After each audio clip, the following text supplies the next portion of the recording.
Olá a todos, eu me chamo Davi e vou apresentar para vocês um trabalho de conclusão de curso sobre a orientação do professor Dr. Márcio Rogério de Oliveira.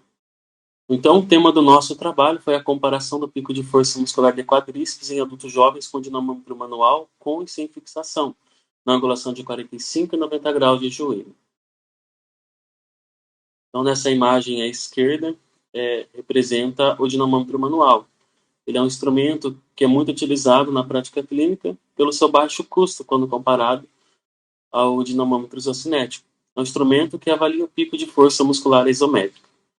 No entanto, nós temos algumas lacunas na literatura, como a falta de padronização dessas avaliações e também se existe diferença nas angulações do músculo que está sendo avaliado. Em nosso caso, o músculo do quadríceps. Então, o objetivo do nosso estudo foi comparar e verificar a diferença no pico de força muscular na avaliação do músculo quadríceps do membro inferior dominante, utilizando o dinamômetro manual, com e sem fixação, em adultos jovens nas angulações de 45 e 90 graus de joelho. Foi um estudo aprovado pelo Comitê de Ética e Pesquisa da UNOPAR sobre este parecer. Trata-se de uma pesquisa transversal. Nós tivemos uma amostra composta por adultos jovens entre 18 e 28 anos de ambos os sexos. Eles não tinham lesão de membros inferiores recente e também foram orientados a não participar de atividades intensas 24 horas antes da coleta. A força muscular avaliada pelo dinamômetro manual e foi realizado um aquecimento de 50% da capacidade de força isométrica antes da coleta. Em seguida, realizamos a avaliação com fixação e sem fixação. A ordem da coleta foi aleatorizada. Na avaliação de força muscular com fixação, na imagem A, podemos ver que é uma avaliação a 45 graus, com o dinamômetro fixado no terço distal da tíbia com o auxílio de um cinto com velcro. Já na figura B, mesma condição, porém com avaliação a 90 graus.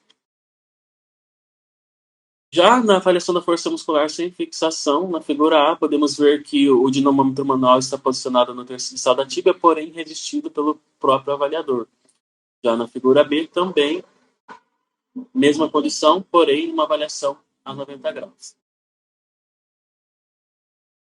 A análise estatística, nós determinamos um N total de 7 participantes pelo cálculo amostral. O teste Shapiro-Wilk demonstrou dados paramétricos, então realizamos o teste T-de-Student para amostras dependentes. Na caracterização da amostra, tivemos um N total de 14 participantes, no qual foram 7 mulheres e 7 homens, com essas variáveis demonstradas em valores mínimos e máximos.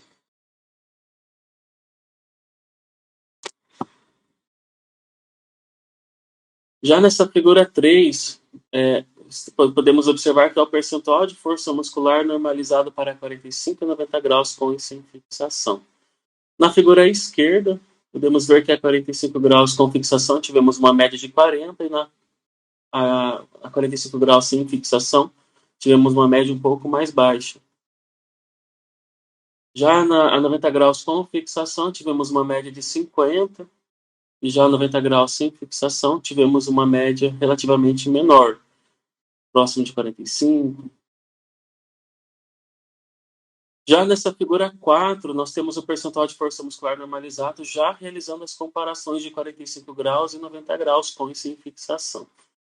Então, à esquerda, podemos ver a 90 graus sem fixação. Tivemos uma média um pouco maior quando comparada a 45 graus sem fixação. Já à direita, podemos observar que a avaliação a 90 graus com fixação também tivemos uma média um pouco maior quando comparada a 45 graus com fixação.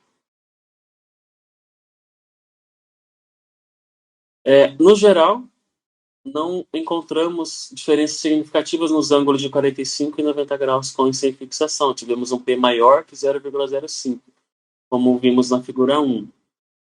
Contudo, quando comparado o ângulo de 90 graus com 45 graus, é possível identificar diferenças significativas a favor de 90 graus em ambas condições, com fixação e sem fixação, conforme vimos na figura 2.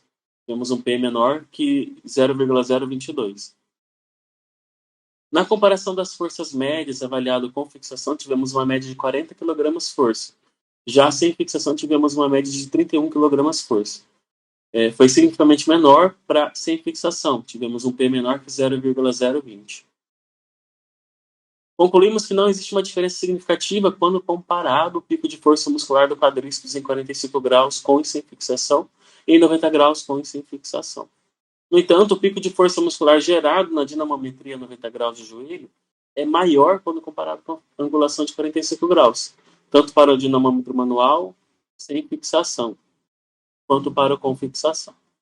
Essas são as minhas referências. Muito obrigado a todos.